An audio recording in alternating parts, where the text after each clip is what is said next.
Hare Krishna Mataji, you're there? Nitai, Sevini Mataji.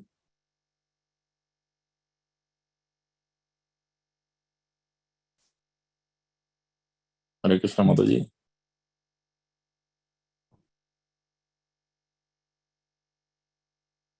Might be on mute, let me see. Okay, am I audible now?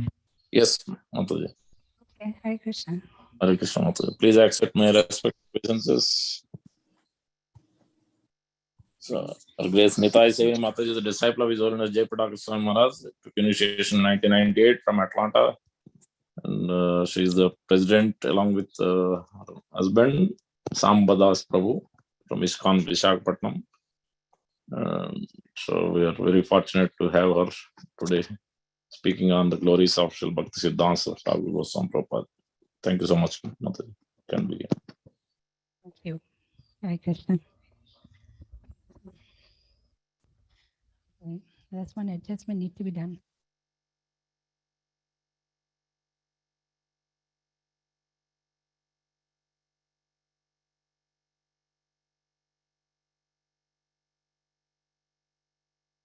This is perfect now. Okay. Hare Krishna to all the devotees who have joined us online today from Central New Jersey. Please accept my humble obeisances. Vancha kalpatarubhayascha kripa sindhuvevacha patitanam pavanebhyo vaishnavebhyo namo namaha. Ananta koti Vaishnavrinda ki jai. Jagat Guru Srila Prabhupada ki jai. ISKCON Vartaman Guru Vrinda ki jai. His Holiness Jayapataka Swami Guru Maharaj ki jai. Mukam karoti vachalam pungum langayate girim yitkripatamahamam vande Shri Guru Dinataranam Paramananda Madhavam Krishna Chaitanya Ishwaram. Hare Krishna. So I'm very happy to be back again in your forum, and I hope all of you are doing well. So today I've been asked to speak on the topic of the biography, the life and teachings of Srila Bhakti Siddanta Saraswati Thakur. It's a huge subject, and before I get into that, we'll pay our obeisances to Srila Bhakti Siddanta Saraswati Thakur by reciting his pranam mantras, and then we will dive into the subject matter of today's class. Along with me. Namo Om Vishnupadaya Krishna Preshtaya Bhutale Srimate Bhakti Siddhanta Saraswati iti namine Shri Varshabhanavi Devi Daitaya Kripabdhaye Krishna Sambandha Vignana Daine Prabhave Namaha Madhuryojjvala Premadhya Shri Rupanuga Bhaktida Shri Gaura Karuna Shakti Vigrahaya Namostute Namaste Gauravani Shri Murtaye Dinatarine Rupanuga Viruddha Apasiddhanta Dvantaharine. Actually, if we have today's class simply on this pranam mantras, that itself would suffice. There is his whole life story and his mission and his swarupa has been described so nicely in all these three pranam mantra. We just read Shri Varshabhanavi Devi Daitaya. That's the name his Guru Maharaj gave it to him, Gaur Kishodas Babaji Maharaj. Varshabhanavi Devi is Radharani. So we take it as one who is of Radharani, or Shri Varshabhanavi Devi Daitaya, who is dear to Radharani is Krishna, and he is servant of that Krishna. Kripabdhaye, he is the ocean of mercy. Krishna Sambandha Vignana, he has given the signs, he has delivered the signs of Krishna consciousness to everybody. Prabhave Namaha, to such a saintly person we pay our humble obeisances. In the next pranamanta says, Madhurya Ujjvala Premadhya, one who has given this Unnata Ujjvala Rasa, this conjugal love of Radha and Krishna. He has given devotional service which revolves around this rasa. Shri Rupanuga Bhaktida, he is the one who has, is exactly in the line of revelation of Rupa Goswami. Shri Gaura Karuna Shakti, oh, he's a personified energy of Chaitanya Mahaprabhu's mercy. And Vigrahaya Namostute, he's a personification of the energy of Mahaprabhu, and Namostute, our obeisances to him. The third pranam mantra says, Namaste Gauravani Shri Murtaye Dinatarine. He is the personification of the teachings of Chaitanya Mahaprabhu. And Dinatarine means deliverer of the world. Rupanuga Viruddha Apasiddhanta Dvantaharine. If anything, any one line against what Rupa Goswami has taught, then he is there to cut it. Dvantaharine, he will finish it up. Any Apasiddhanta, anything that is not in the line of Rupa Goswami. So very well it describes this whole life mission and vision and what he did actually.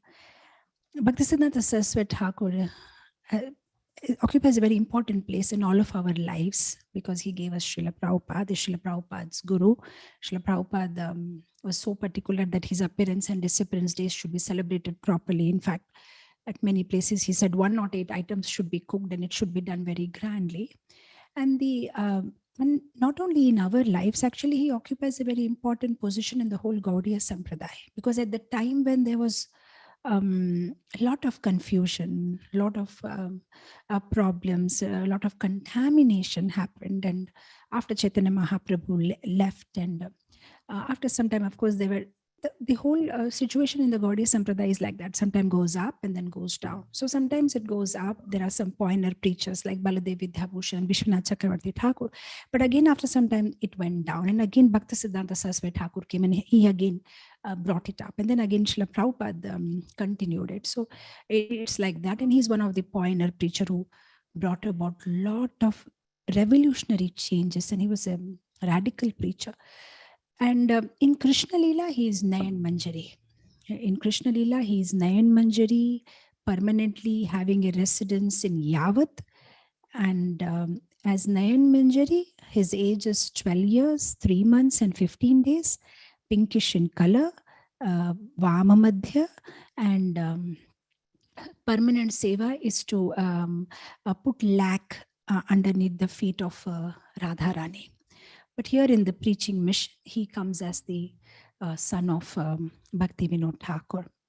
So I don't know actually where to begin and where to stop because it's so much matter is, so much we know about this topic since there are many beautiful books written and, this a wonderful book written by His Holiness Bhakti Vikas Swami Maharaj, and then of course Ray of Vishnu. There are so many books and so much information regarding him. So it's like a deep ocean. But what I'll do is I'll start traditionally from his birth and then few activities and then challenges that he faced and what important position that he has in Gaudiya Sampradaya. And most importantly, what are the lessons that we can take from his life will be our today's focus.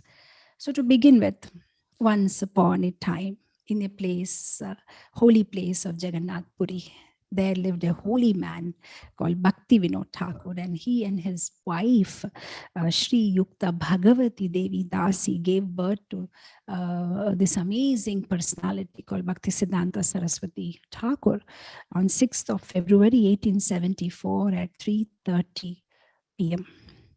So Bhakti Siddanta Saraswati Thakur's coming is because of Bhakti Vinod Thakur's fervent prayers. Just like Advaita Acharya prayed so much and Chaitanya Mahaprabhu came for his sake. Similarly, Bhakti Vinod Thakur was doing very successful preaching at that time. He had a high position in the British government. He was a deputy magistrate. At the same time, simultaneously, he was doing wonderful preaching in so many Namahattas, and each Namahatta had thousands of people, and he was doing wonderfully. But what he was worried is that who will carry forward this, what he has begun and what he's doing presently. So he was fervently praying to the Lord that please send me So that is why Lord sent his ray, and that's how we call ray of Vishnu. Lord sent Bhakti Siddhanta Saraswati Thakur in answer to Bhakti Vinod Thakur's prayers. So when he was born, the popular stories how he was born with the umbilical cord which was wrapped around his body like a Brahmin thread, and how the astrologers predicted that he's a Mahapurusha, a great personality, because he had so many different auspicious symbols on his palms, and his charts were amazing, the constellation and the stars at the time which he was born. And then we know this popular story of how when he was very young, just 6 months old or something, they were living in Jagannath Puri, and how the Rath Yatra cart stopped right in front of their house and didn't move for 3 days. And then taking advantage of that situation, Bhagavati Devi, Bhakti Siddhanta Saraswati Thakur's mother, he goes with this baby, and she gets up on the cart. And as she puts the baby in the lotus feet of Jagannath, the baby comes, takes out his hand and tries to touch the feet of Jagannath. And then and there, Jagannath's garland falls on him. And all the pujaris, the priests who are around, they say, oh, he's blessed. He's specially blessed by Jagannath. And then we know how during his Annaprasanna, the grain giving ceremony, traditionally they give choice to the children to know what kind of inclination they have. So they'll put Srimad Bhagavatam, and then they'll put some gold coins, and they'll just see where the child is attracted to. But during his Annaprasanna ceremony, Bhakti Siddhanta Saraswati Thakur, he just took Srimad Bhagavatam to his chest. So everybody was very happy. They could understand that, yeah, he's inclined towards Krishna consciousness. And then by the age of 7, he already knew Bhagavatam like the back of his hand. He was well versed in the whole Bhagavad Gita, cover to cover. And then later they moved to Calcutta. And then in Calcutta, they were building this Bhakti Bhavan. They were constructing a house. And while they were constructing, they did some digging. And while digging, they got this Kurma deity. So Bhakti Vinod Thakur, he gave this Kurma deity to Bhakti Siddhanta Saraswati Thakur. And so at that young age, he started worshipping Kurma Dev, and Bhakti Vinod Thakur also initiated him into Harinam. So he gave him beads to chant, and he started chanting. He was also chanting the Shima mantra. In his childhood, he was called Bimala Prasad. And because we all know in Jagannath Puri, whatever is offered to Jagannath Ji, it is first given to Bimala Devi, and then it becomes Mahaprasad. So because the Anna Prasanga, the first thing that he took was Bimala Devi's Prasad. That means Jagannath's Prasad. So he was called Bimal Prasad by his parents. So he was Bimal Prasad Datta. Bhakti Vinod Thakur's official name was Kedarnath Datta. So he was the son of Kedarnath Datta, and he was called Bimal Prasad Datta. So by 13 years of age, he started proofreading. He proofreading his father's books. He was expert in Sanskrit. He was expert in vocabulary. In fact, he used to speak such chaste English that even the English were mesmerized by his English. The Britishers, so they were surprised whenever he used to speak. They used to wonder, oh, does this word even exist in the dictionary? Such a high vocabulary he used to use, and he was a voracious reader. He used to read and Chaitanya Charitamrita, Chaitanya Bhagavat, and so many other scriptures. And he was good in astrology, and he was a genius, and in various fields. He was like a living encyclopedia, so intelligent, and he had such a memory. If he reads something one time, then that's it. He remembers it for the rest of his life. In fact, his teachers were amazed because he was never in the classroom. He was always in the library, and he just about knew everything. Then later, even when he joined the Sanskrit college, he was doing better than his teacher. So, in fact, about his high class English, one time Srila Prabhupada disciples were telling Srila Prabhupada that your Guru Maharaj books are so difficult to understand because of the English. And Prabhupada said, he wrote these books for me, and I wrote my books for you. I will read his book and you read my books. So that's what Prabhupada said to his disciple, who was saying that, "Oh, what amazing English. You have to sit with the dictionary if you have to read his book." Such was his vocabulary. And then he also developed a shorthand script, which was called Vikanta at that young age. And then he wrote a commentary on Surya Siddhanta, which is really difficult at such young age to write a commentary. And that earned him the title of Siddhanta Saraswati by the other scholars in the way he presented his commentary. And not only was he intelligent, he was very confident and he was very bold. Bhakti Vinod Thakur had a guru called Bipin Bihari Goswami, his Diksha guru. So once it so happened that he walked in and Bhakti Vinod Thakur paid obeisances to him, and this guru put his feet on Bhakti Vinod Thakur's head.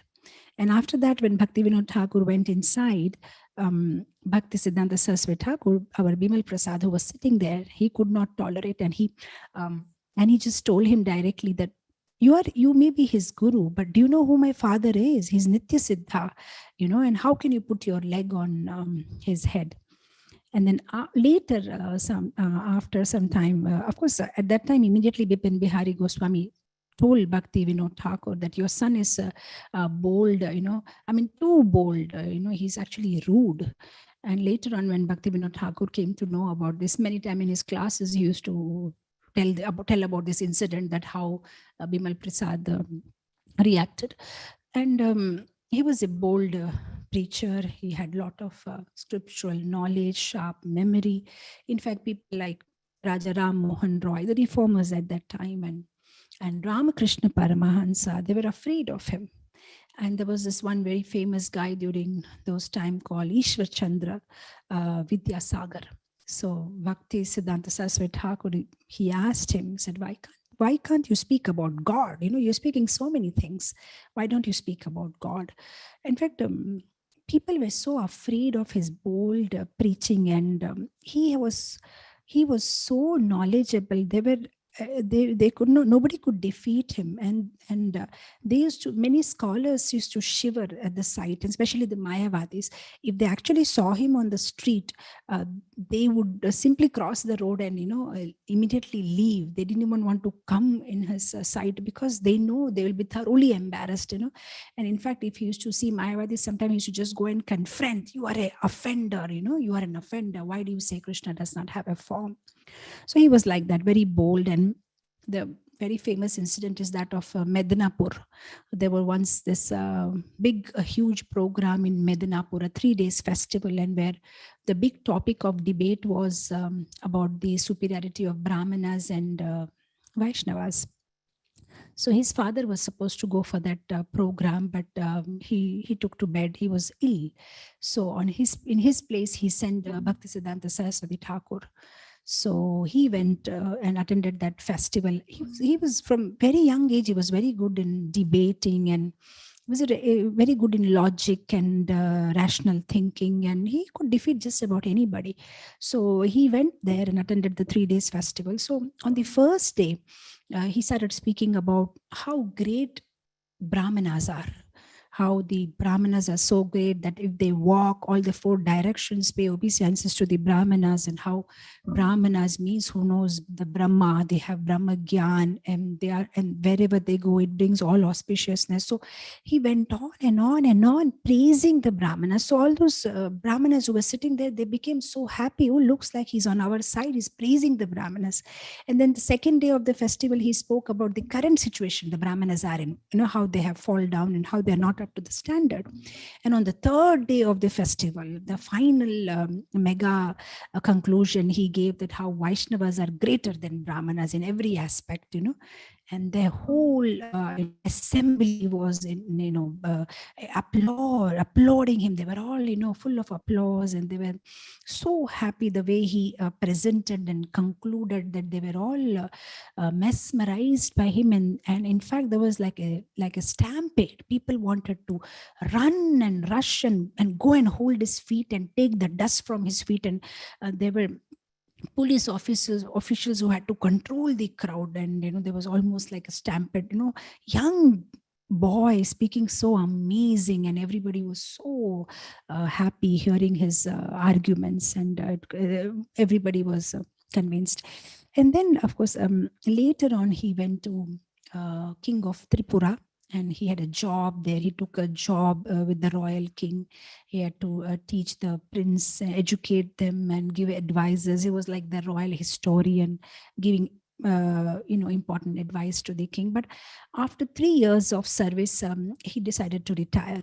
So he told the king, no, I want to retire, because when he saw there were lots of politics, and it's not helping his Krishna conscious preaching. So he decided to retire. But the king was so happy with him that he gave him full pension for the rest of his life after 3 years of retirement. And what was his age at that time? Maybe 25. So he retired at the age of 25 with full pension. Of course, after 3 years, he stopped taking the pension voluntarily. He said, I don't need it. Now, it was during this time that he met his guru, because Bhakti Vinod Thakur used to give classes, and Gaur Kishore Das Babaji Maharaj was coming to hear those classes. And at that time, Bhakti Vinod Thakur guided him that you can take Diksha from him. So then he approached Gaur Kishore Das Babaji Maharaj, said, I want to take Diksha from you. And Gaur Kishore Das Babaji Maharaj was surprised, because Bhakti Siddanta Saraswati Thakur was like the scholar with so much knowledge and, so much intelligence, and such a genius, and, so many languages. And he was amazing with so much scriptural knowledge. He was an erudite scholar. And externally, literally, Gaur Kishore Das Babaji Maharaj was illiterate. So he said, how can I give you a Diksha? Why do you want to take Diksha from me? I don't think I'm qualified. And he convinced him. He said, well, I need your mercy. You have to give me Diksha, and I want to take Diksha from you. And then Gaur Kishore, of course, it's a big conversation. And then Gaur Kishore Das Babaji Maharaj, he replies, he said, mercy is not mine to be given to anybody. Mercy is Chaitanya Mahaprabhu's. So I have to ask him whether he's ready to give you mercy or not. So then very patiently, Bhakti Siddhanta Saraswati Thakur says, okay, I'll come back. I'll come back. You please ask Chaitanya Mahaprabhu, I'll come back. So after some time, he again goes. And then he asked, did you ask him? So he said, ask what? No, you said you'll give me Diksha. You said you will ask Chaitanya Mahaprabhu. So he said, oh, I forgot to ask. Okay, now go from here. He said, but please ask him, I'll come back again. So he comes back the third time. So he says, yes, sir, have you asked? Have you asked Chaitanya Mahaprabhu? And then, Gaur Kishore Das Babaji Maharaj simply not interested to give him Diksha. So he says, I asked him. He said, no. Okay, now go. So he said, no, you are cheating me. You are worshipping Krishna, who is a big cheat, and you are cheating. You're cheating me. You have not asked him. You have cheating me. Unless and until you accept to give me Diksha, I'm not going to go. I have accepted you. I have given my heart to you. I have accepted you as my guru. And I want to take Diksha from you only. So he counter argues. And if you're not ready to give me your mercy, I don't know what to do with this life. I better give it up. I'm ready to go and, give up my life just now. Then Gaur Kishore Das Babaji Maharaj stops him and said, no, I'll give you Diksha. Go and take bath in Ganga and come back. So then he takes bath, and then Gaur Kishore Das Babaji Maharaj gives him the Diksha mantra. And then he gives him this name, Varshabhanavi Devi, Daita. He gets this a name of, a beloved servant of Srimati Radharani.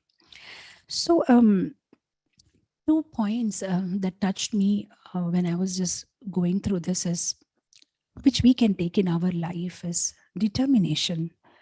What determination Bhaktisiddhanta Saraswati Thakur had, whether it is about his Diksha, so much patience, and, he kept on pursuing, patience, but enthusiasm. Sometimes we have patience, but lot of patience, and there's no enthusiasm. In the sense, we may have patience like, well, the Goloka Vrindavan is permanent and the soul doesn't have death and I am permanent. So what's the hurry to go back to Goloka Vrindavan? Let us be patient. We may have that kind of patience. Actually, bhakti means it has to have patience and enthusiasm. That means every time there should be utsaha and dhairya and nischaya. There should be a lot of enthusiasm to pursue the goal. At the same time, when visibly we can't see any results, then patience to continue the process again with same enthusiasm. And I was thinking that such determination he had, he kept on pursuing, he never lost hope. And this determination was from the very young age. If we all remember the popular incident of how when he was just 4 years old, and that was mango season, and there was a basket of ripe mangoes brought to their house, and a small child playing here and there, he sees those ripe mangoes and takes one and starts eating. And when Bhaktivinoda Thakur comes home, he says, "What did you do? This is not offered to Krishna." And then he immediately thinks, "Oh, I'm an offender. Oh, I just took it without offering to Krishna." So he took a vow for the rest of his life, he'll not eat mango. In fact, sometimes if his disciples used to come and offer him, he used to immediately become emotional. He used to say, "I'm an offender. Without offering Krishna, I have taken it. I cannot touch mango." What determination. In fact, usually children below 5, if they do any such mistake, we don't even take it so seriously. But he was so determined that I'm not going to touch mango for the rest of my life. So whether it's the mango incident, or whether it's his Diksha incident, or whether it is his chanting of holy name. Actually, after he gets Diksha and all, he then takes a vow for chanting 100 crore names. So every day he chanted like 192 rounds of Hare Krishna Maha Mantra for 9 years, continuously, without a break. And to do something like that, one needs so much determination. And in fact, during those 9 years, he was not even eating with his hand. You keep both the hands, behind, and then, put the head down. Whatever he can directly eat with his mouth from the plate, that is what he was eating. And staying in a broken house, and sometimes rainwater used to come in, and he never bothered to repair the shed. He simply sat there with an umbrella and continued his chanting. So what determination, amazing determination. And I was thinking, maybe all this, I was just trying to think, where did he get this determination from? But one thing that was coming in my mind is that his worship of Kurmadev, that also has a lot to do with determination. Because I read somewhere that like Nashing Dev protects devotees. Whenever we need protection, we pray to Nashinga Dev, we sing Nashinga Arati. Similarly, like when we want to have good chanting, we pray to Chaitanya Mahaprabhu to give us strength. Similarly, if somebody wants to keep up their vows, we're supposed to worship Kurmadev. In fact, we have a temple here near Vishakhapatnam. It's called Kurmadev Temple, Sri Kurmam Kshetra. And devotees go there and they worship Kurmadev, because Kurmadev helps devotees to keep the spiritual vows that they have taken, to keep them firmly. He helps in doing that. And Bhakti Siddanta Saraswati Thakur was worshipping Kurmadev from his childhood, from very young age. So I was thinking, one take home from Bhakti Siddanta Saraswati Thakur's life is determination, And the other thing that touched me was his vow of chanting holy name, because we may think, okay, I'm very smart, I'm very intelligent, but we still need to take shelter of holy name. We see in Bhaktisiddhanta Saraswati Thakur's life, I mean, he was amazing, was intelligent, smart, English, vocabulary, scriptural knowledge, all the resource, everything he had, but he still understood that without the mercy of holy name, I can't get anywhere. But we may not have even 0.0001% of qualification that he had, but we feel so confident about ourselves, and often we don't sincerely take shelter of holy name. We don't have that faith and that firm faith that it's only holy name which can help us in carrying out whatever devotional service that we want to carry out. So that was 2 points I liked a lot in Bhakti Siddhanta Saraswati Thakur's life.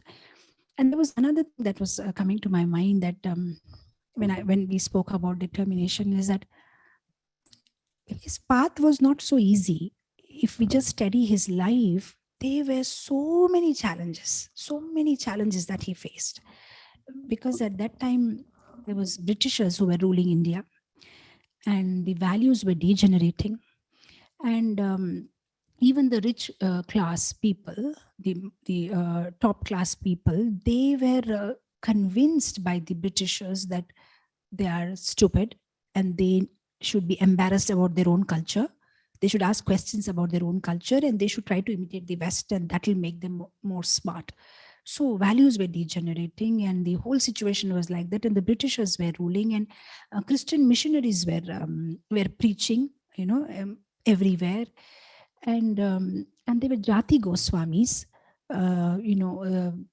Brahmanas by birth, by lineage, but not following any Brahmin culture. And then there were these Babajis who were indulging in secret sensual pleasures. And they had degraded this whole Vaishnavism in such a way that the respectable people even didn't want to relate with the Babajis because they knew they were indulging in wrong activities. So it was actually degraded to call oneself a Gaudiya Vaishnava. That was a situation prevalent at that time, that if you say you're Gaudiya Vaishnava, people will look at you in a very low way. So that was the whole situation. And then there were reformers like Raja Ram Mohan Roy and others, so on and so forth, who were questioning Indian culture, and they were trying to reconcile it with the Western culture. So you can imagine what was going on at that time everywhere. And the philosophy had diluted. It was diluted, and though kirtan was popular, but no philosophy. And there were sahajas, pseudo sahajas, and these pseudo sahajas, they were having mala in one hand and fish on the other hand, and they were an insult to the Gaudiya Vaishnavas. And then his father had left and his guru had left. They already left the world. You can imagine what must be happening to him. And there were loads of professional Bhagavatam speakers who were doing it as a family business. They were not interested in reforming anybody. Just, you have Bhagavat Sapta, pay them something, and that's how the life is going on. So you can imagine what was happening. And there was hard to find even a one pure Vaishnava. And at that time, this whole burden of carrying forward Chaitanya Mahaprabhu's mission was lying on him. It was something that he had to do. And there was a lot of expectation from his father and his guru and the whole parampara. In fact, at one point, while he was doing this 192 rounds and chanting for 9 years, Bhakti Vinod Thakur's disciple Kunja Bihari Prabhu, he approached him. At the time he was like an avadhuta, like a madman, just wearing some small clothes and chanting Gaur Nitai, Hare Krishna whole day, sometimes just jumping in the Ganga with all the clothes, not eating properly. And people were calling him madman. In fact, when Kunja Bihari Prabhu was searching that, Bhakti Vinod Thakur's son, Bhakti Siddanta, whatever his name at that time was, Bimal Prasad, they said, we don't know anybody by such name, but we know there's one madman, whose chants there, you can go. So he goes and he approaches him that, come on, let us do something together and we'll start preaching. We'll move this Sankirtan movement forward. And at that time, Bhakti Siddanta Saraswati Thakur looked at him and said, why? There's already Sankirtan movement going on. Can't you see? Here, you see Gaur Nitai. Here, you see the Panchatattva. There's Sankirtan going on. Can't you see? That's what he replied and jumped in Ganga. Just taking bath in Ganga. So Kunja Bihari Prabhu, he was disappointed. He just went back. He doesn't know what to do, whose help to take. And then suddenly one time it so happens that there is this vision, or you can say a dream, in which Jagannath Das Babaji Maharaj and Gaur Kishore Das Babaji Maharaj and Bhakti Vinod Thakur and the Panchatattva and the Acharyas, they all came in the dream and they were all telling Bhakti Siddhanta Saraswati Thakur, start your mission. You are ready. Be confident. Start serving. Start rendering service to Gaura Dham, Gaura Nam, Gaura Kam. Start doing, you are ready for the mission, and don't worry. Don't keep any anxiety. We are all there for you forever. Please go ahead and begin your mission. Now is the time. So then he decides, yes, I'll start. So then that's it. Out of the blue, just goes to Calcutta, knocks on the door of Kunja Bihari. He's surprised and just opens the door, and here he stands and he says, come on, let's do it. I'm ready. Let's register the Gaudiya Math and let's start our preaching mission. And he said, okay, wonderful. So both of them, they go, and then and there, that day itself, before 4 in the evening, they register Gaudiya Math and the whole mission starts. So I thought that was wonderful. Doing something so, he was well prepared. He chanted and purified. he did like a whole environmental scan, just like Srila Prabhupada. Like that's why we see Srila Prabhupada's biography. The chapter is lifetime in preparation. That's what Srila Prabhupada also did, I mean, making himself ready for the mission of his guru. And that's what Bhakti Siddanta Saraswati Thakur also did. He made himself, equipped and took shelter of the holy name and blessings of all the Vaishnava Acharyas and Guru Parampara. And then he began his mission. So, in fact, at one part time, somebody was asking Srila Prabhupada, in the beginning, starting first year, you were free, is it not, in America? So when you started your ISKCON, and Prabhupada said, no, I was very busy. And then said, really? You were busy in what? Then Prabhupada said, I was busy in studying the American people. Prabhupada was very carefully studying them and then strategizing. So how should I make them Krishna conscious and what should I do? So similarly, Bhakti Siddanta Saraswati Thakur, he waited patiently. It took 9 years time. He chanted and then he was all equipped and ready to start this Gaudiya Math mission. He was an amazing spiritual warrior, and once he began, there was no stopping. He was like fearlessly walking down and just cutting down the walls of misconception, which is blocking the vision of Krishna for everybody. Now, what is interesting is the innovative ways that he did things.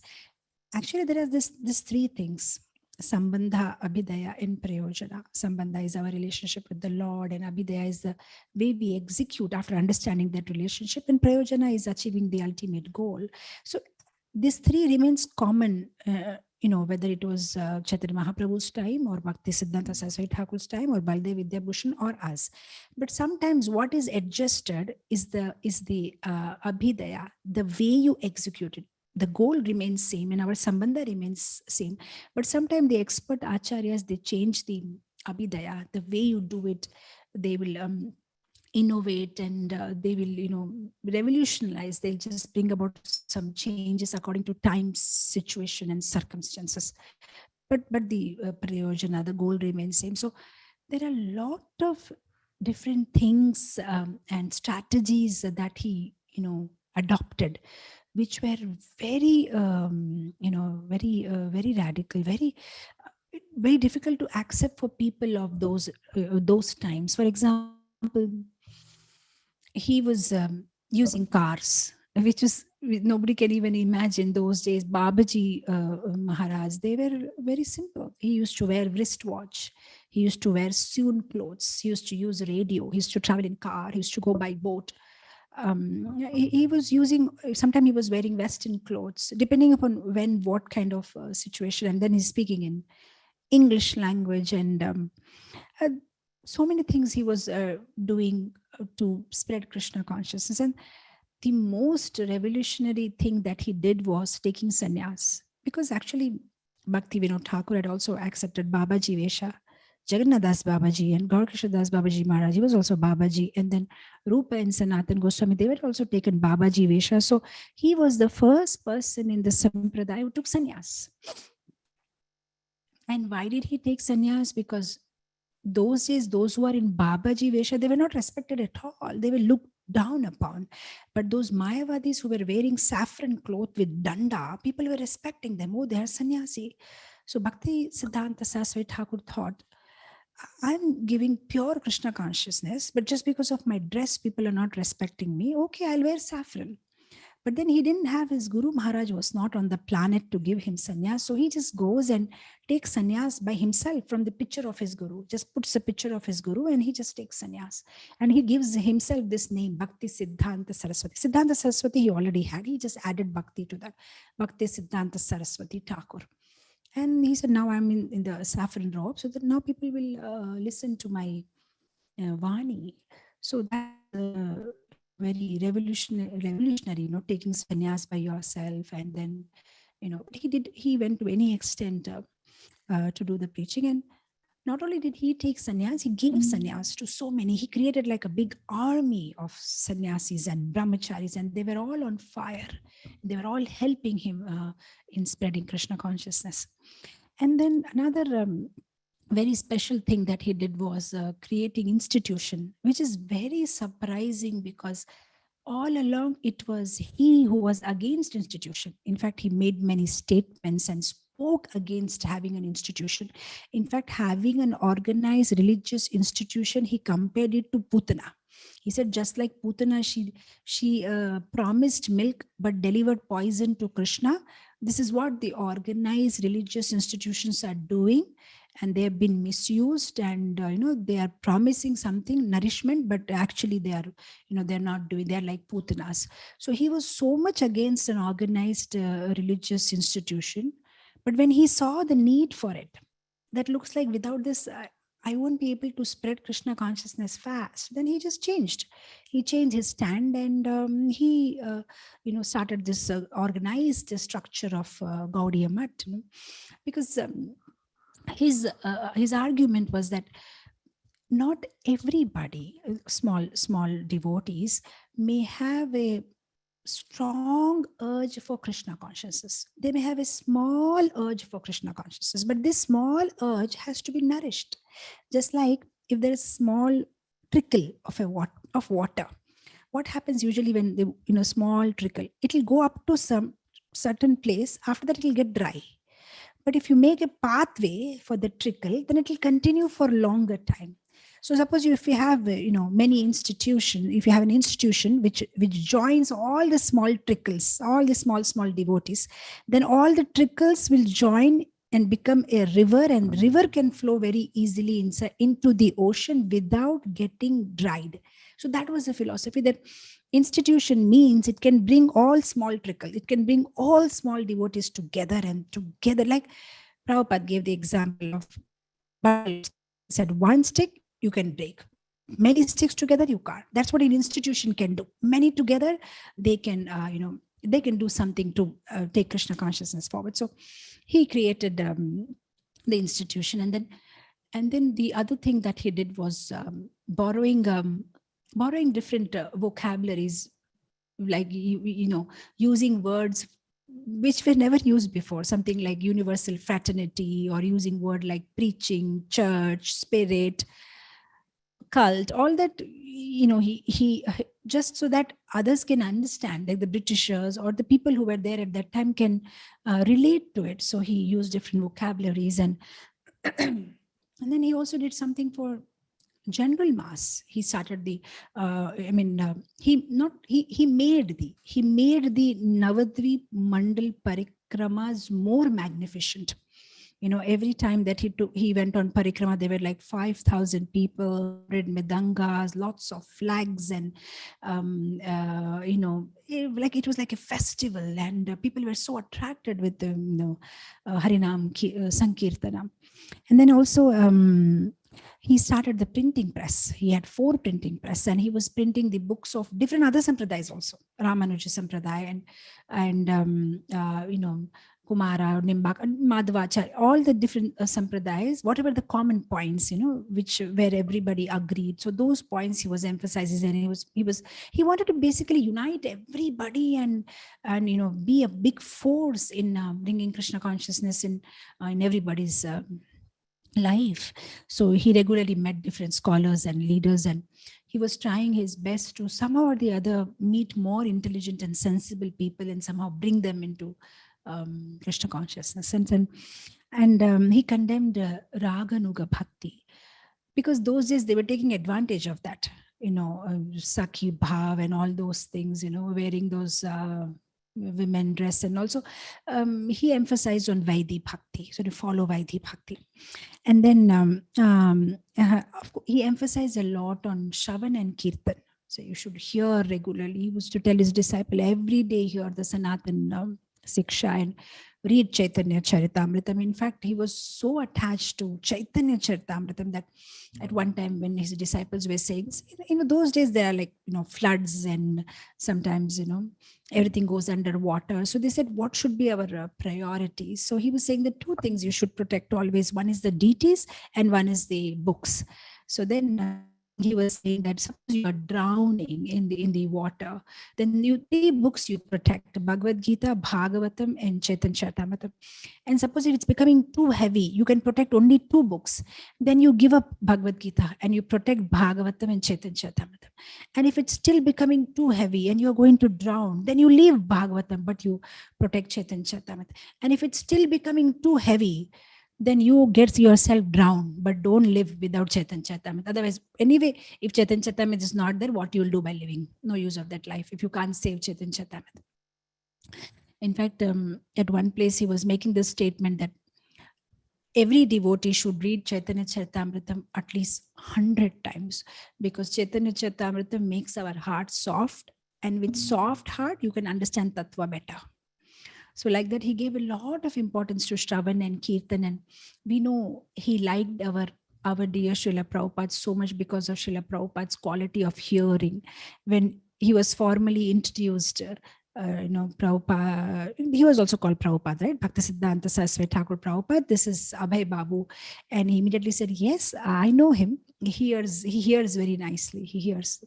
So he was encouraging that. And then one more special thing that Bhaktisiddhanta Saraswati Thakur did was establishing Padapithas. Padapithas are places where Chaitanya Mahaprabhu went on pilgrimage, and such places he established Chaitanya Mahaprabhu's footprints. There is one here in Vishakhapatnam also. We have a temple atop the hill, Simhachalam, Narsimhadev's temple, and Chaitanya Mahaprabhu had visited. So in the December, this month only actually, in December 1930, Bhaktisiddhanta Saraswati Thakur had come to Vishakhapatnam, and he had established Chaitanya Mahaprabhu's footprints on the top of Simhachalam hill. So this one thing he did all over India. And then another special thing that he did was sending his sannyasi devotees to preach to the West. Even before Srila Prabhupada went, there was another 2 disciples who went. One went to London and one went to Germany. They were not as successful as Srila Prabhupada, but they still got, Bhaktisiddhanta Saraswati Thakur to initiate. He did initiate 10 Westerners.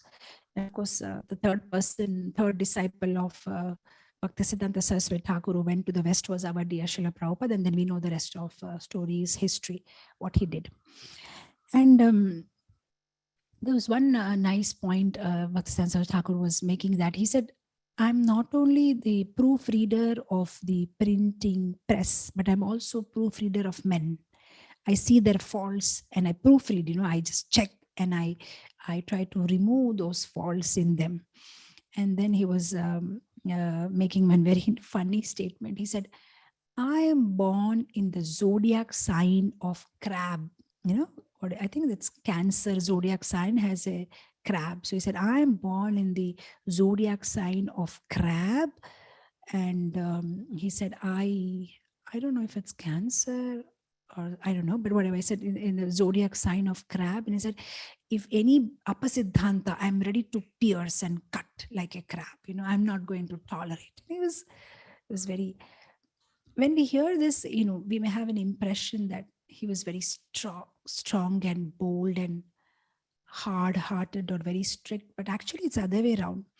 He was just like the perfect surgeon who knows how to do the surgery, where to cut, but the person will be cured and there will be no harm done. He was that kind of surgeon. Sometimes we see other preachers who try to imitate Srila Prabhupada or other acharyas and try to be too strict, but what happens ultimately is the operation is successful, but the patient dies. There has to be such perfect balance. You should know when to be strict, and you should also know when to forgive and give. Actually, perfect preaching happens if you love the person you are preaching.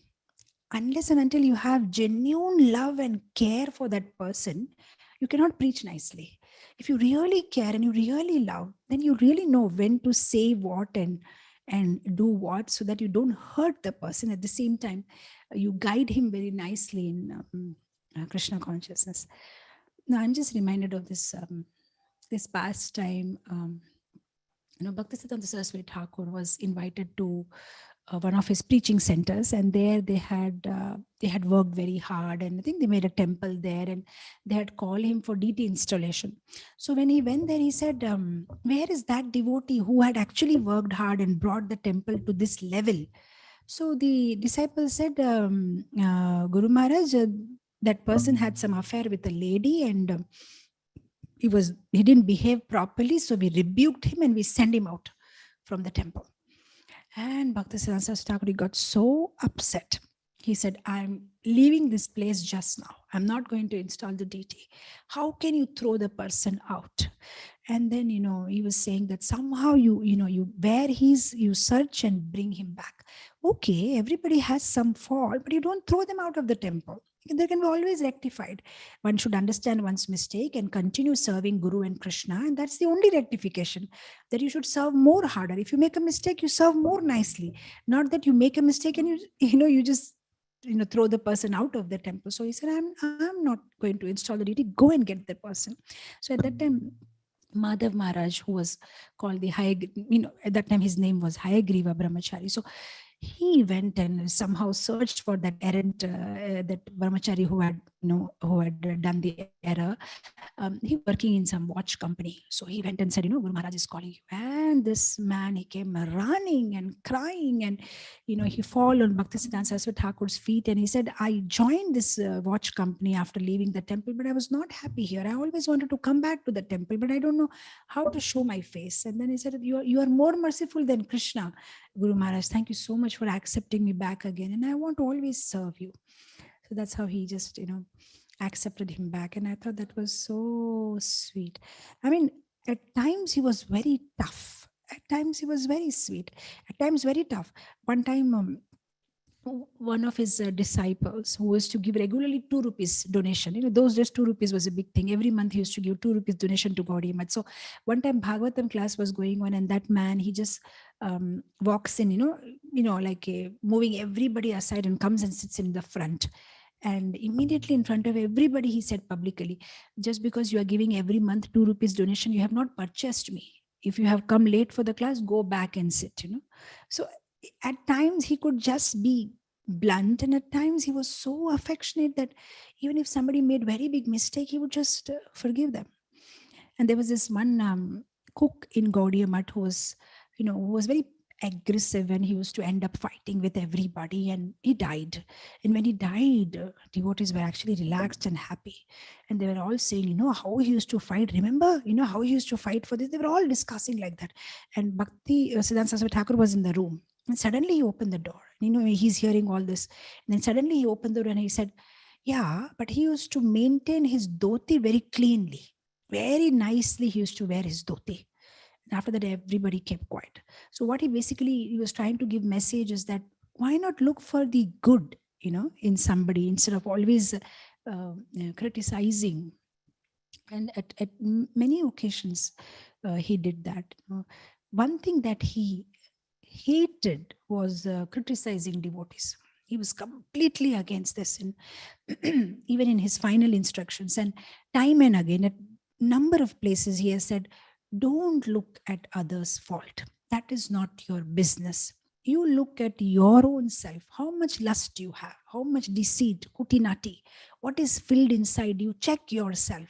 Don't look at others. This one thing he, kept repeating. And the other thing, that he was so particular that if somebody has come into Krishna consciousness, you can't take it so easily. And there was one statement he made where he said that he expects, of course I'm paraphrasing it, not the exact words, but he said, I'm expecting that every soft-hearted, tender-hearted, or every Gaudiya Vaishnava will be ready to shed 200 gallons of blood to make one person devotee, or to give nourishment to the spiritual of one individual, somehow bring him back from the clutches of Maya. This is the expectation from everybody, that just to make one devotee, we should be ready to, shed 200 gallons of blood. No, that is very inspiring, because sometimes when you are in when you are preaching and you are in a community, so many times such situations may arise where you have invested so much time and energy in a particular devotee, and when he doesn't uh, when he doesn't reciprocate or he doesn't grow in Krishna consciousness, and you may feel disappointed. Oh, I worked so hard behind this devotee, but we can always read this statement and okay, I haven't given 200 gallons of blood yet.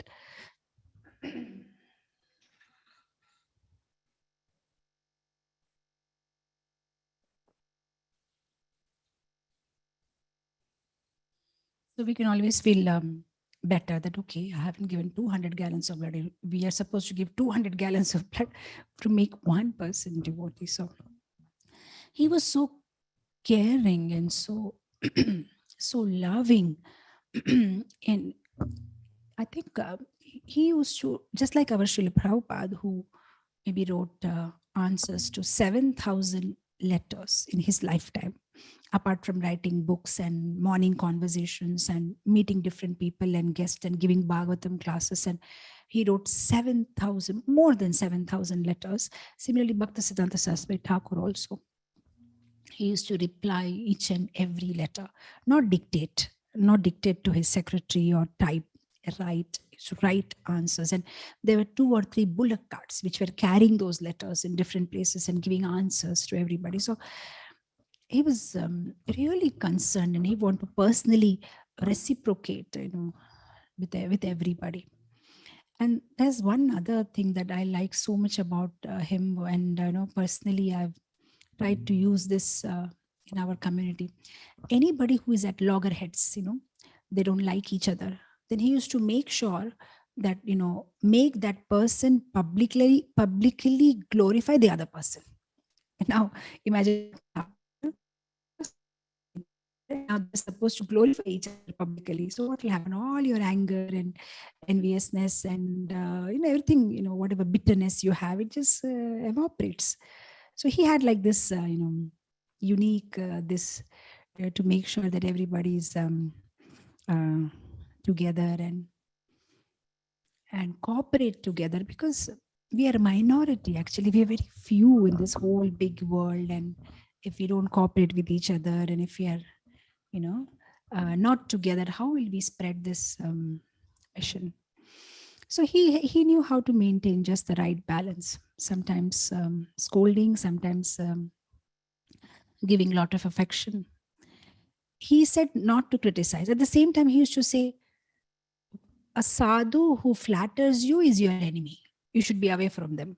A sadhu who flatters you, somebody keeps on praising you, then he's your enemy. He's not your well-wisher, because he's not telling you what is right. At the same time, he'll say one should not criticize the other devotees. So just maintaining the right balance. So such amazing were his classes that every class of people got attracted, whether they were intelligent class or they were just normal mass people. In fact, the Britishers at one point had sent a spy that go and check what does he speak in his classes.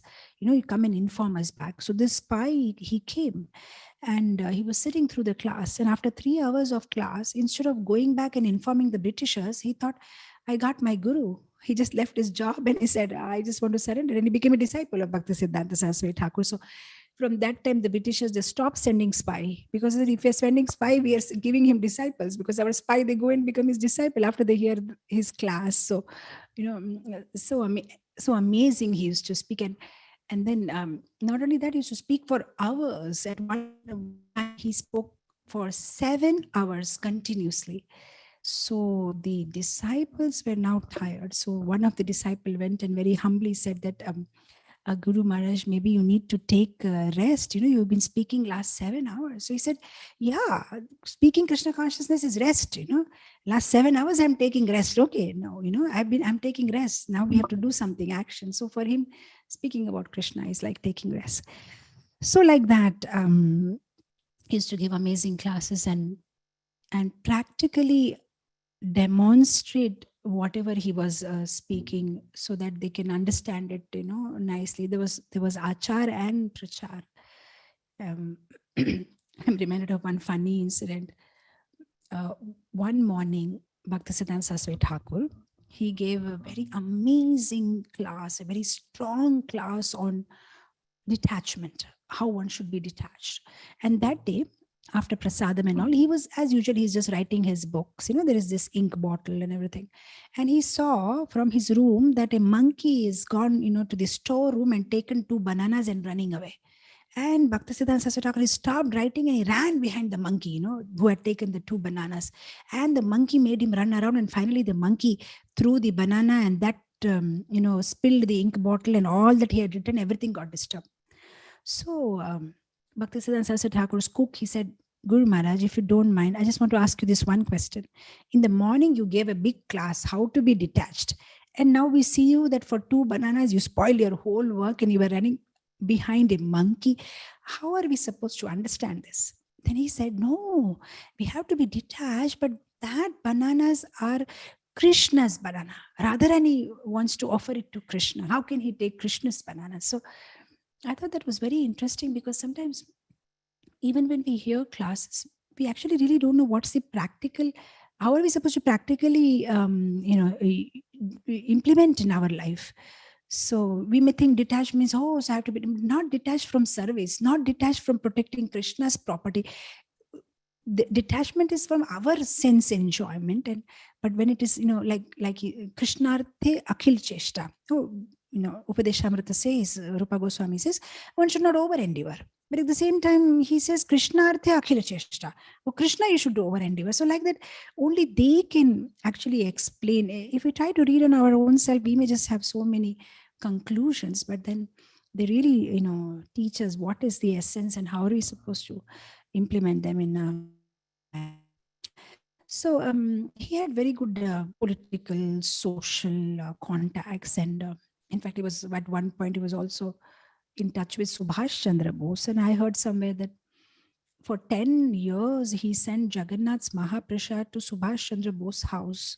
And in fact, Subhash Chandra Bose's house, many of them, in the family members, they gave up eating non-vegetarian food because they were having every day Jagannath's Mahaprasad. So like that, he was preaching to all kinds of people, from mass to class to Westerners to Britishers to the intelligent class to the scholars, different other sampradayas, and just what everybody was trying to somehow or the other take everybody into the fold of Krishna consciousness. So like that, and then I think it's already time. And finally, at the age of 62, in 1936, 5:30 a.m. in the morning at Jagannath Puri, he left his body. He left this mortal world and went back to join Krishna in Goloka Vrindavan as Nayana Manjari Nitya Leela. So in his final days, he was in Jagannath Puri and he gave very important instructions there. And the last 10 days, he had become very sick and he knew he's going to leave, and he gave very important instructions. And at that last moment, when he was just about to leave, he asked Sridhar Maharaj to sing this bhajan, Shri Rupa Manjari Pada, and then one another bhajan of Bhakti Vinod Thakur and Shikshashtakam, and giving very nice and important instructions to his disciple. He left his body. There are many beautiful leelas and miracles and so many things that he did, but what is very special and why is he very special for us is that he gave us Srila Prabhupada. And that's one thing, that he gave us Srila Prabhupada, because it was his pursuance. He was persisting, Srila Prabhupada, that you leave your house, take sannyas. From the very first day that he met Srila Prabhupada as a young man on the terrace of Ultadanga Junction, where he said that, you are an intelligent man, why not you preach in English language? And then again, he told that whenever you get money, you print books and at Radha Kund, and then, initiating Prabhupada and then encouraging Prabhupada to write. He told his disciples. So I think we were taking care of that magazine, Sajjana Toshni, that whatever Abhay Babu writes, you print it. And later, when he left the world also, he came in the dream of Srila Prabhupada and encouraging him that you must preach, in the English language, you must go to the West. And that is how Srila Prabhupada came in our lives. And also, Srila Prabhupada said that grandfather is usually more merciful than father. So he's our great grandfather. I mean, at least for me. So he's a great grandfather. So definitely he's, more merciful. He gives more mercy. And I think we need more mercy. We want more mercy. So we should pray to him. And Srila Prabhupada time and again said that I am successful only because I have followed my Guru Maharaj's instruction, my spiritual master's instruction as it is. So we can take this opportunity today to pray from the core of our heart that just like Srila Prabhupada took the instructions of Bhakti Siddanta Saraswati Thakur, his Guru Maharaj as his life and soul, may Bhakti Siddanta Saraswati Thakur be merciful on us and give us that strength and energy and determination and patience to not only preach but practice what we are preaching sincerely and in a way that is pleasing to Guru and Krishna, to the whole parampara, and that we remain as the speck of the dust at the lotus feet of Srila Prabhupada for ever and ever. So with this, I think I'll end it here. Thank you so much, dear devotees, for your patient hearing. I'll end it here. Srila Bhakti Siddhanta Saraswati Thakur ki jai. Srila Prabhupada ki jai. Hare Krishna. Thank you so much, Mataji, for covering so many details. Yata Krishnarpita Prana Tat Purusha Nishevaya. So you have covered the Krishnartha Kila chest. Very important point. Dear devotees, anyone has any questions, please raise your hand. I think Ajay Prabhu, go ahead, and Amritanand Prabhu. Go ahead, Ajay Prabhu first.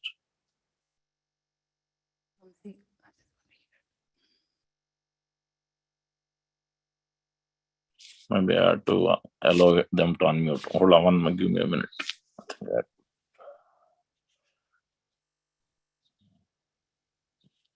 Okay, now they should be able to. Ajay Prabhu, go ahead and unmute yourself.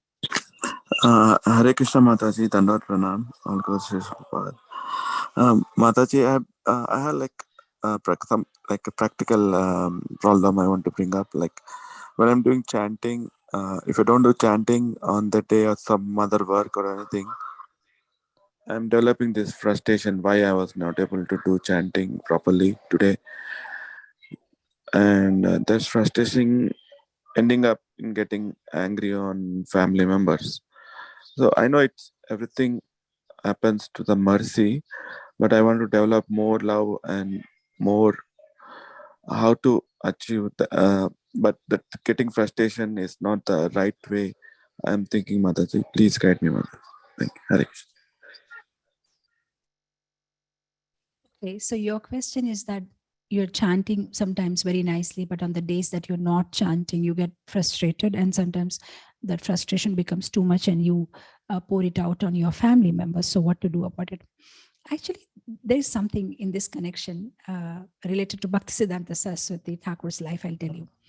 Because Bhakti Siddhanta Saraswati Thakur made a statement saying that you should cry for Krishna.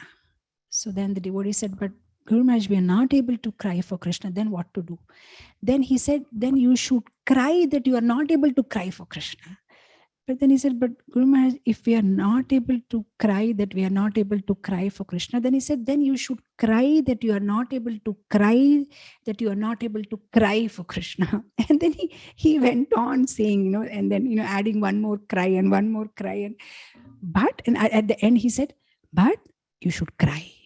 Somehow you should cry.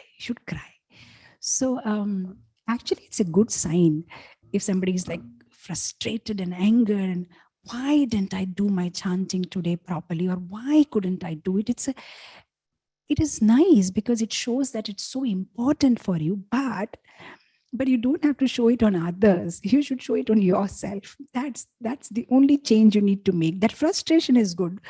Being relaxed is not good, being in a relaxed mood. Okay, today I could chant, today I could not chant, no problem, I'll chant tomorrow. That's not a good attitude for sadhakas. They should have that passion. Why can't I have to complete my rounds today? I should chant. How dare I didn't chant? But you shouldn't do it on, pour out the frustration on others. The fact that we pour out frustration on others shows that we are in the mood of thinking that others are not responsible for our shortcomings, or if we are not able to do something, we are responsible.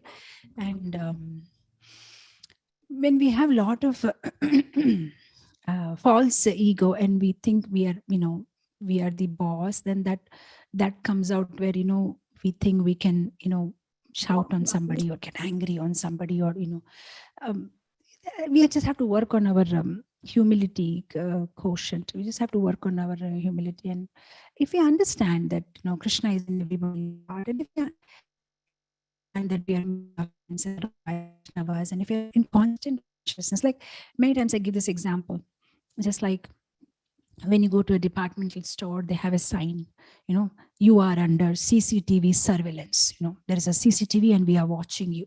If a devotee is always constantly thinking, I am under CCTV surveillance and Krishna is always watching me, then he'll be so careful. And every time that I'm talking, dealing, speaking with anybody, whatever way I'm behaving, I'm constantly being watched by Krishna.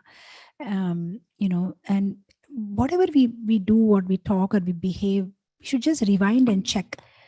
If some senior Vaishnava from temple, from wherever, in whatever community I was standing here, would I have spoken in this way with my wife or my son or my daughter or my mother? Or if my Guru Maharaj was standing there, would I have spoken like this? Or if the Lord is present here, would I have been? So we can just check, and then we understand where we are going wrong.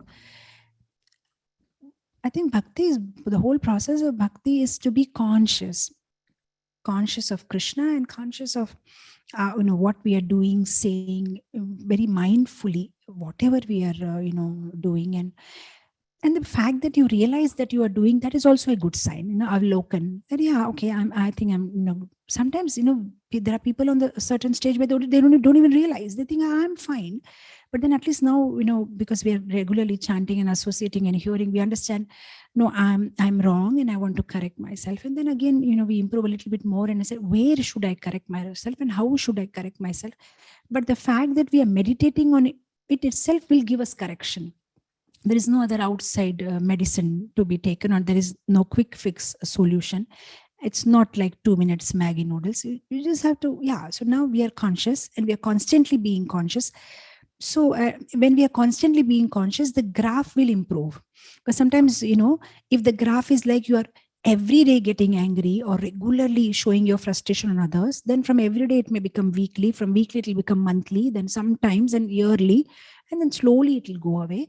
But the fact that we know and we are working on it, and that's it, and we are on the way. So it will happen slowly. So you're conscious and you are sharing it.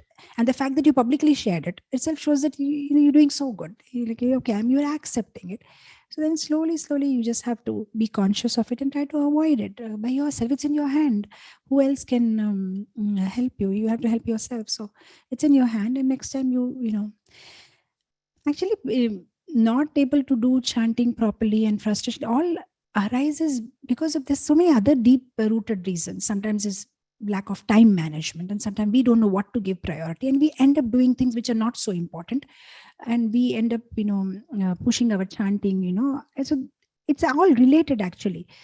See, the fact that anger comes out or frustration comes out, it's a symptom, but the disease is something else. There's so much under the iceberg, there's so many things that must have that may be going wrong. So we need to sit over and think about it. Where am I going wrong? Is it my time management, or is it my, why am I not able to do it? So, and why am I getting angry on others? So you have to sit over and think for yourself. So that's what is coming in my mind right now. I just hope it helps you in some way. Thank you very much, Mataji. That helps. Thank you, Mataji. Hare Krishna.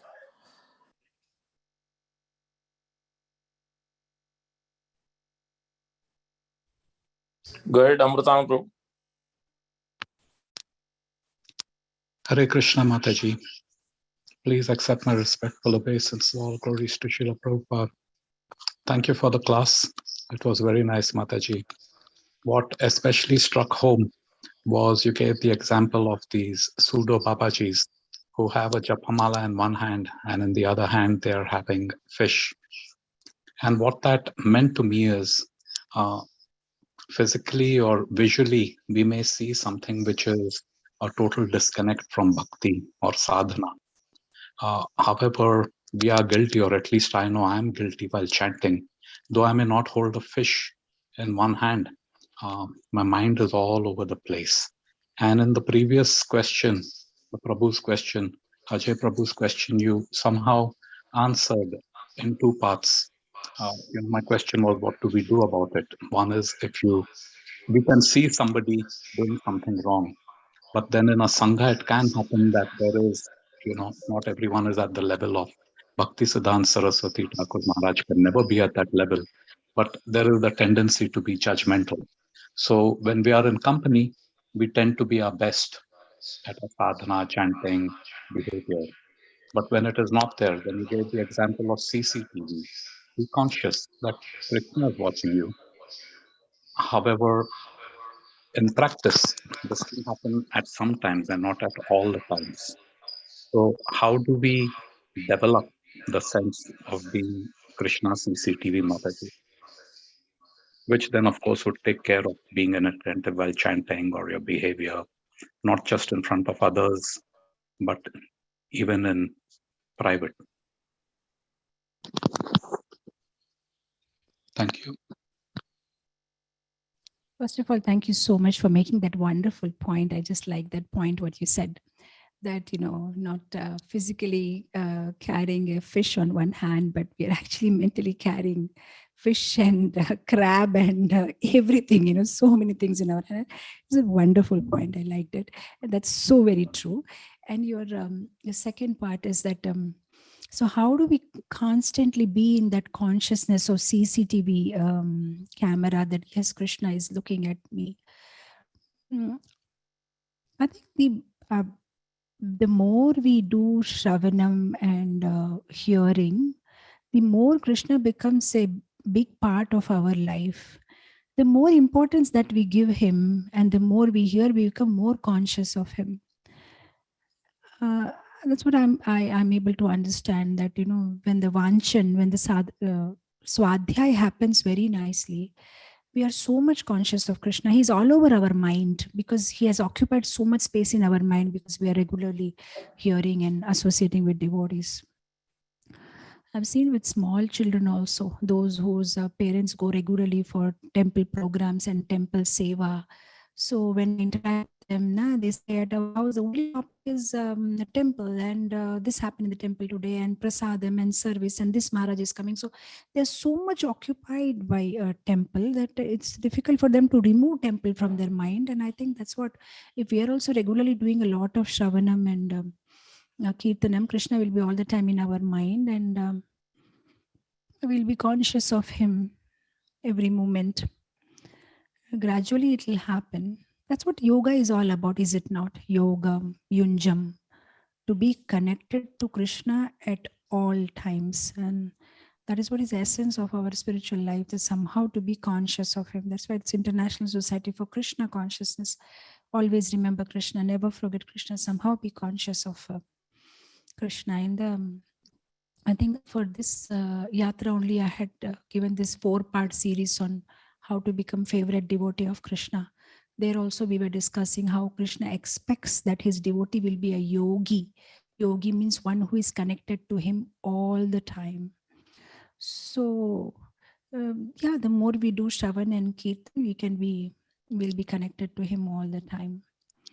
Practically, personally, in my life, I have seen if sometimes if Shravanam goes down, the connection actually goes down because you get so much occupied with so many other activities. But when the Shravanam is good, you're on high all the time, and everything that you do, say, will remind you of Krishna. That's what is coming in my mind. How to have the CCTV mood is more of hearing and serving and seva and hearing kirtans and regularly associating with devotees. That reminds you of Krishna all the time. Yeah, Mataji, Yeah. we can try. So, even simple pictures. I mean, I'm sorry, I'm continuing on this, but to follow up on What is that? Like what you said, to be constantly aware. And we can do this through Shravanam, Kirtanam, or at least some practices is like having pictures of Krishna on your office desk or on your office wall, if, you're allowed to do that. That brings it. But then what happens is a sense of kind of guilt or something, the Krishna surrounded all the while, but my conditioning wants me to do something other than Krishna consciousness. So it becomes a little bit of a struggle. To give you an example, when something nice happens to you, to me, I immediately think of Krishna. This is Krishna's mercy. It is Krishna who arranged this. If some setback happens, is okay, fine. This is also Krishna's plan. But in the mind, there is the thing that I wish it would have turned out differently. So in the mind, there is a pain that there is a thought that I wish it would have turned out differently. So if there is a setback, you may say, okay, this is Krishna's plan. But the mind is actually thinking, I wish it turned out differently. So then it comes to the question of you're being a hypocrite. On one end, you're accepting it as Krishna's plan. On the other end, you're hoping it turned out differently. So this seems to be a kind of a struggle in practicing, or this awareness, CCTV of Krishna. So practically putting it in. No, you said you made one statement. You're saying that if anything good happens, we give the credit to Krishna. Okay, it's Krishna Correct. did it. And if anything bad happens also, we think, okay, it is Krishna's plan. But in spite of thinking like that also, somewhere in the mind we are thinking, but I wish it would have happened in some other way. Why did Correct. it happen in this way? So are we being hypocrite? No, we are not. Because what is good, and what is happening bad to us is bad. Just because you are now Krishna centered does not mean that everything bad that happens in your life, you can accept it as good. You accept good as good and you accept bad as bad. But the only thing is, amidst the bad, you try to see something good. So, for example, today if somebody went to a doctor and he just came to know that he's got 3rd stage cancer, or let's say some kind of a disease. Now if you tell me that he should think it's good only because whatever Krishna does is good, how dare I think it's not good? I'm feeling guilty. Am I hypocrite? No, bad is bad. Definitely it's bad that you have cancer, and you have definitely all rights to feel bad about it. But what you can do is you can see good amidst the bad.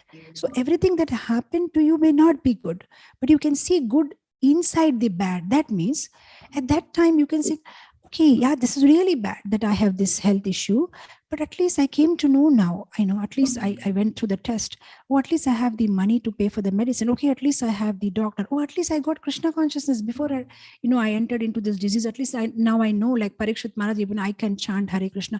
Oh, at least I have devotee association. Maybe they'll come and do kirtan for me. Oh, at least I have, I have settled my wife and children. Okay, at least I have. So like that, you can start searching for the good in the bad. But bad is bad. Just because you're Krishna conscious, you can't say bad is good. So there's no point of feeling guilty or feeling hypocrite that why am I feeling bad and why am I not able to accept everything as, as it is. No, the fact that you think, okay, Krishna is my well-wisher and whatever is happening, Krishna may be having a plan, but I wish I had it had happened that way. It's not wrong. It's not wrong. It's completely human to think in that way, and that doesn't make you hypocrite. Yeah, everybody will have some kind of a thinking, oh, I wish it happened like that, and I wish, because as long as we have brains, definitely we'll think. We can't completely switch it off. The whole point is not to stop thinking, but just to add to it, saying that, okay, it's Krishna's plan. It may be Krishna's plan. Okay, Krishna may be having some plan, and give a solace to ourselves, and slowly we come to such a point where we are completely, see, the fact that you think it is Krishna's plan also is one stage of surrender, where what are the 6 limbs of surrender, right? Avashya rakshi be Krishna. Krishna is my well-wisher. He'll definitely protect me. He has a plan for me.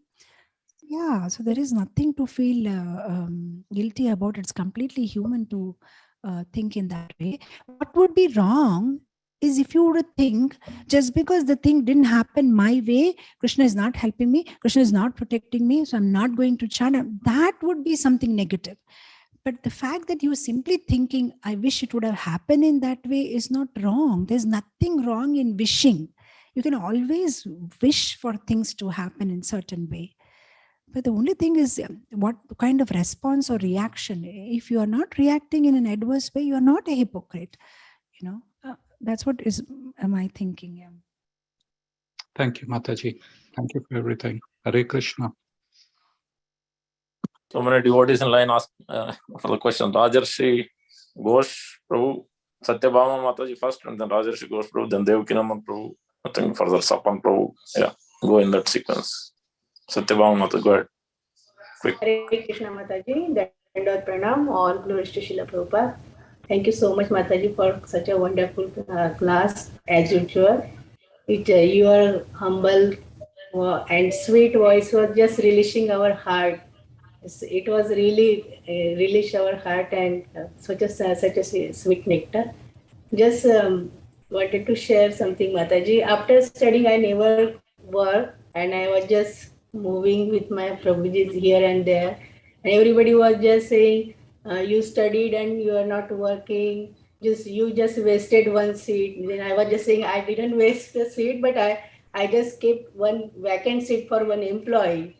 And then after joining this ISKCON and listening so many lectures and all the senior Vaishnavas, I got the motto of my life. Like I was also feeling like I didn't do anything in my life, but after joining this ISKCON, something is the essence of our life. As you mentioned, from our senior, all these grandfather and great grandfather, they just gave their life to the ISKCON. Like that also we can also give. So just I'm seeking blessing from our Guru Maharaj, His Holiness Jayapataka Maharaj, and the Vaishnavas like you, Mataji. Just bless me so that I can progress in my life and make my whole family to devote in this devotional service of our Krishna consciousness. Thank you so much for your wonderful association. Thank you so much. Thank you so much. Hari Bol. Thank you so much, Mataji. You have not wasted your seat, by taking education. We need your service. Please contact us. We are in need of more and more devotees, and everybody is welcome. Thank you so much. Hare Krishna. Hare Krishna. Thank you. Rajashri Prabhu or Mataji.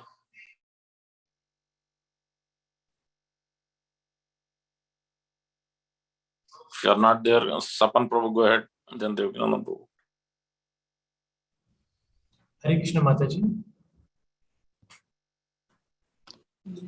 So in this bhakti path, we become so soft, kind, and gentle. But in this Kali Yuga, we come across situations where people hurt us, harm us physically, emotionally, verbally. So how do we react to it? I'm sorry, I could not hear you. So in this bhakti path, can you hear me now? Yes, this bhakti path. In this bhakti path, we become so soft, gentle, and kind. But in this Kali Yuga, we come across situations where people are unfair to us. They hurt us physically, they hurt us verbally. How do we manage it? How do we react to it? Should we tolerate it? Should we fight back? Prabhu, you have asked a very nice, very interesting question. When we come into bhakti life, we become very soft and we become very humble. So how do we live in this material world? Because there are people who may be very rough with us, and then at certain points we may have to, react in different ways. So when should we tolerate and when we shouldn't tolerate? So actually, I have given a complete class on this, Prabhu, but I'm unable to remember what is the title of that. It would have really helped you if you would have gone through that, because there I've given various examples on when to tolerate, when not to tolerate, why to tolerate. So like that I had covered many things, but I'm unable to remember the title.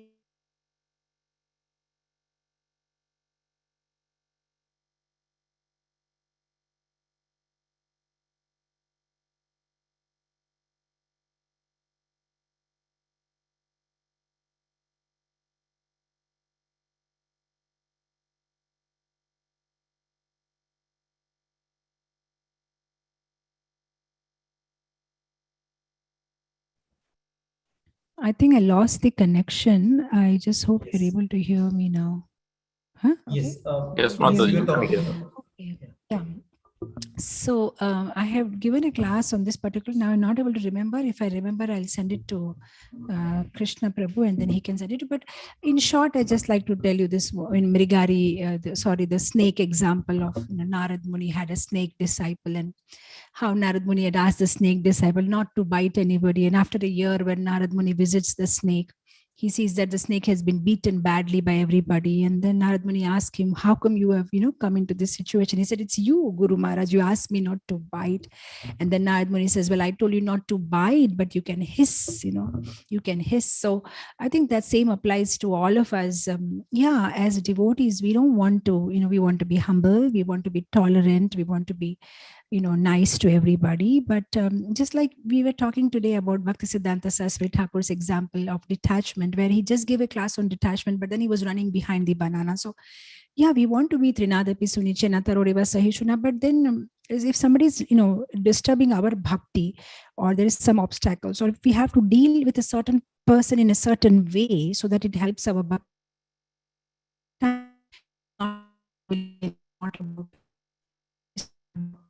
So the point is, if our goal is clear, there will be no questions about what kind of behavior should be, because the whole point is we want to go back home, back to Godhead, and that's our main goal. And whatever obstacles are coming in between, we just deal with them in a right way. For example, certain things are better to be tolerated. Certain things are better to be endured. There is no cure for that. Certain things, if you think that by speaking, you can, it will help in your Krishna consciousness, because sometimes you are put in such a situations where if you don't speak, you will not be able to continue your chanting. Somebody is disturbing you, so it's like that. You have to just check for yourself when you have to, when should you migrate from that place, or you should mitigate, or you should tolerate. You should decide for yourself. Like I was giving this example, if it's very cold in Kashmir, either you migrate from Kashmir, or you mitigate, just wear a shawl, or you tolerate. Even if it's cold, what can be done? So it depends upon what kind of situation that you are in. If you migrate, or you mitigate, or you tolerate, what will help your long-term goal. That long-term goal is going back home, back to God, and becoming a good Vaishnava. Whatever is helping you in doing that, you should take that steps, because I will not be able to make any blanket statement on that, because it is so object, depends upon what subject, what situation you are in, and where you're asking whether I should tolerate or not. General principle is you should tolerate, be humble, the qualities of Vaishnava, titikshava, karunika, sadhu bhushana. But at the same time, but see, if we tolerate, definitely Krishna is going to be happy. Many times I quote the Brahma's stuti, tatte nukampa susamakshamano. Krishna likes a person who is very tolerant and humble and meek. And then we know the Avaduta Brahmana from Srimad Bhagavatam, how he tolerated when people were blaspheming and criticizing and spitting on him. But okay, these are all there. But according to your situation, what is going to help you in Krishna consciousness, you do it. Some silly little things, which is better to be tolerated, is not that big deal, then better to tolerate, not to waste our time. Like I always say, the biggest challenge is to keep the biggest challenge as the biggest challenge. Our biggest challenge is to go back home, back to Godhead. And the biggest challenge in our life is to keep that biggest challenge as the biggest challenge, because we are just doing some the small, small things we are giving more importance. So that's what, if our goal is clear, and that's it. Whatever is disturbing, where you have to speak, you have to speak. That's it. Where you have to, tolerate, you have to that you'll have to decide, based on whatever time space, situation, and circumstances, like that. Okay, Mataji, thank you.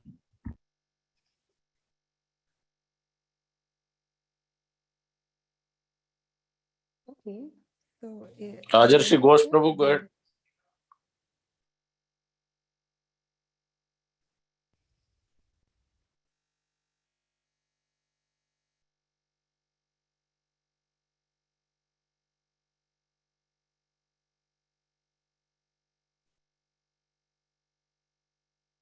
Can't hear anybody.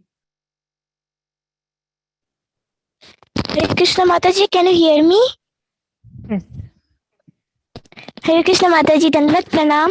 So, actually, my question was that sometimes while dealing with parents and friends, my parents are actually devotees, but not that much like initiated devotees, but they're devotees.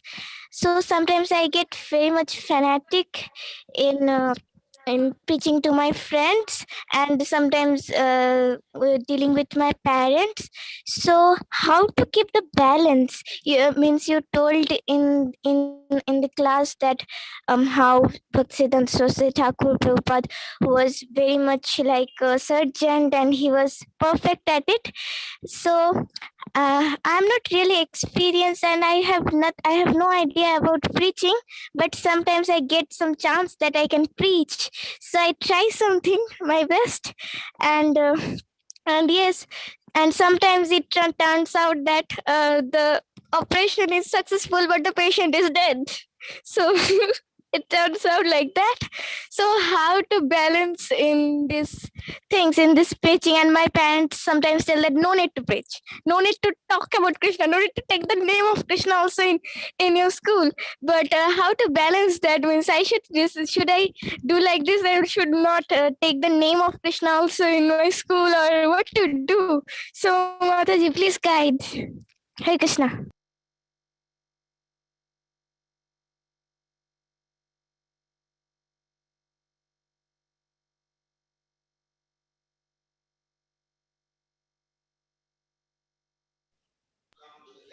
Hare Krishna Mataji, you are muted.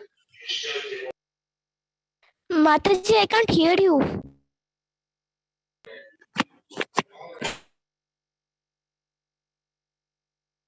Mataji, I can't hear you.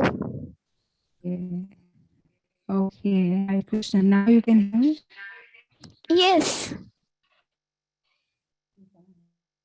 Oh my God. Very tough question. You are too sweet.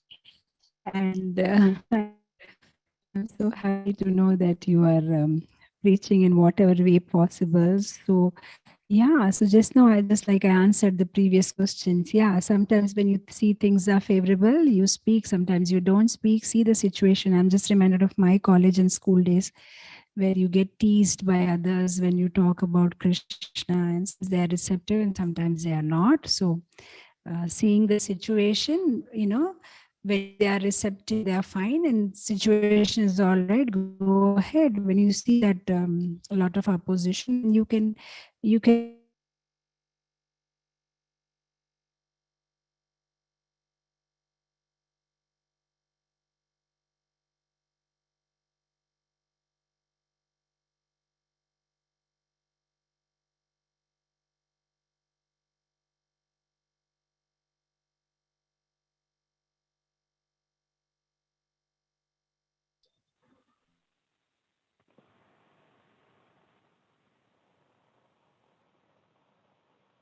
Mataji, I think we're disconnected.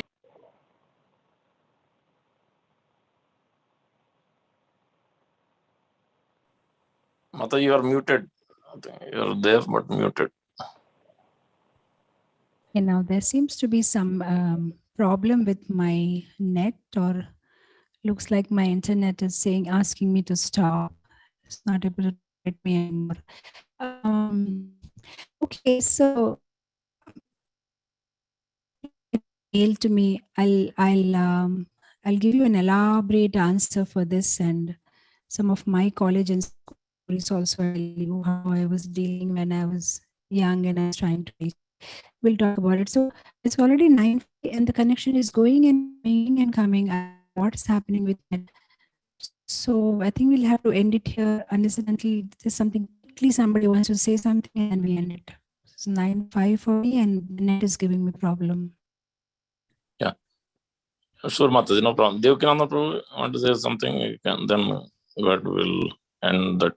You can send the questions, then I can send email to Mataji. Devakinanda Prabhu, if you're there, go ahead. Yeah, I'm here. Am I audible? Yes, Prabhu. Yeah. Mataji, can you hear me? Yes. Okay. Yeah, it's cutting off.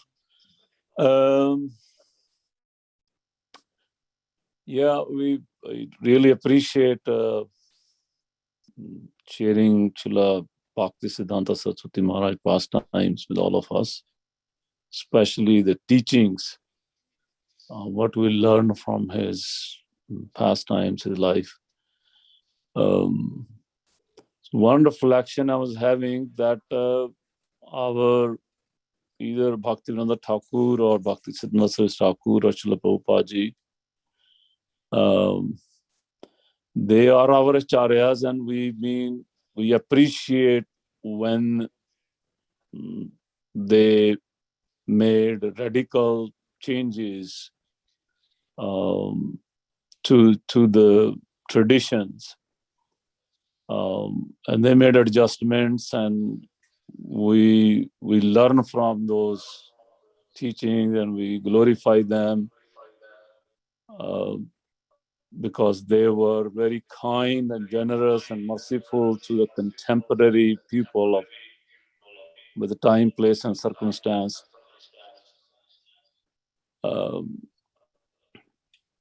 But somehow we're noticing that when today, because that spirit is there in a preaching, that you want to be kind and merciful to the contemporary audience who you're dealing with today, pragmatic. But somehow today, when some of our devotees try to make, yes, they're not acharyas, so they're not allowed to make big changes, but even small changes to address the needs of the current contemporary devotees or living entities, then we become critical.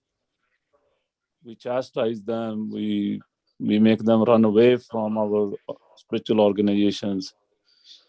So I'm sharing my reflections that on one side we glorify, on another side, instead of appreciating that somebody is trying to come up with some new ways, not changing the sambandha and prajojana, but some adjustments in the vidya so that they can connect with new souls and bring them closer to Krishna, to the lotus feet of Chaitanya Mahaprabhu. We tend to not to appreciate that, and they feel offended and leave. Wanted to see if you can please share some thoughts on that also.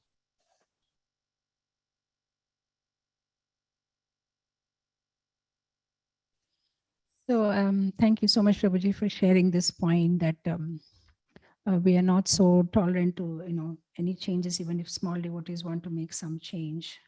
But again, it's two sides of the story. We don't know what kind of change and how small is that change and what is the bigger picture. And sometimes those who are in administration, they have a holistic picture of a particular thing. And so it's like that individually. I mean, I cannot make any statement when it comes to organization as such. They may be having their own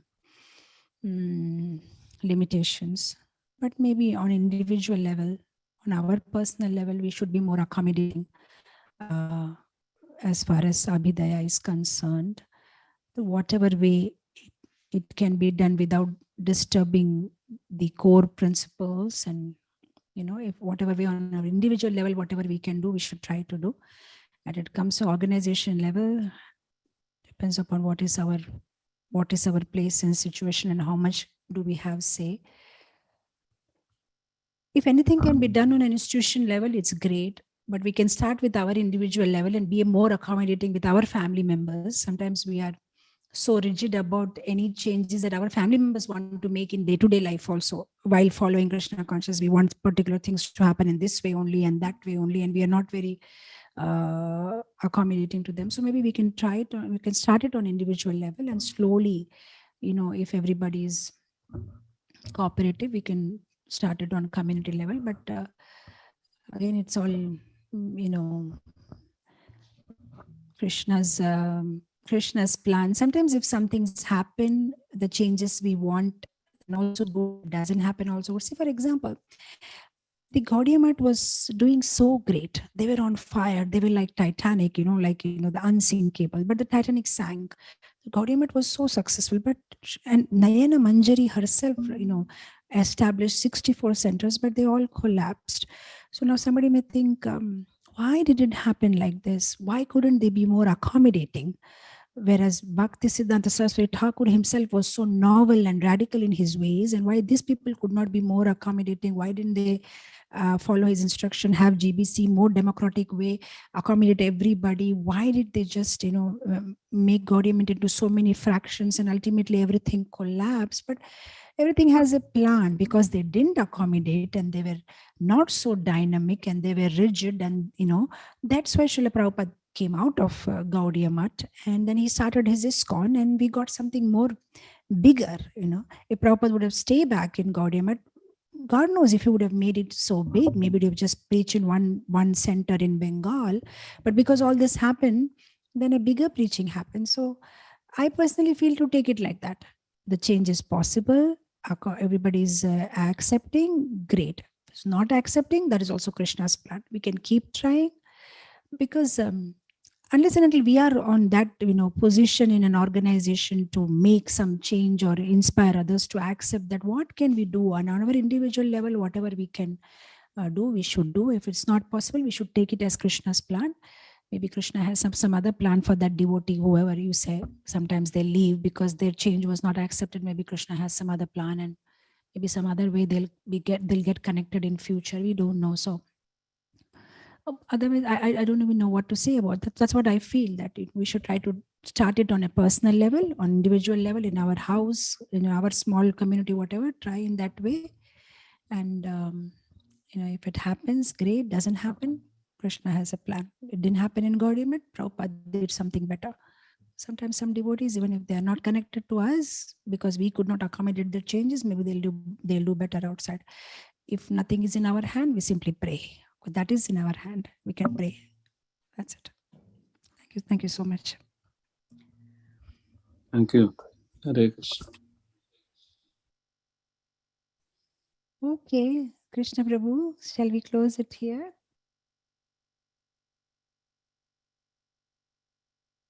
Yes, Mataji. Thank you so much. Thank you so much. Hare Krishna, devotees. Sorry for those whose questions I couldn't take. Please send them to Krishna Prabhu and he can forward it to my email. Thank you so much. Hare Krishna, Jagat Guru Srila Prabhupada ki jai. Hare Krishna. Krishna Mataji. Jai. Hare Krishna, Hari Bol. Vanchakalpatarubhascha. Hare Krishna Mataji. Vaishnavebhyo namo namo. Hare Krishna Mataji. Thank you so much, Mataji. Jai. Hare Krishna. Thank you so much for this wonderful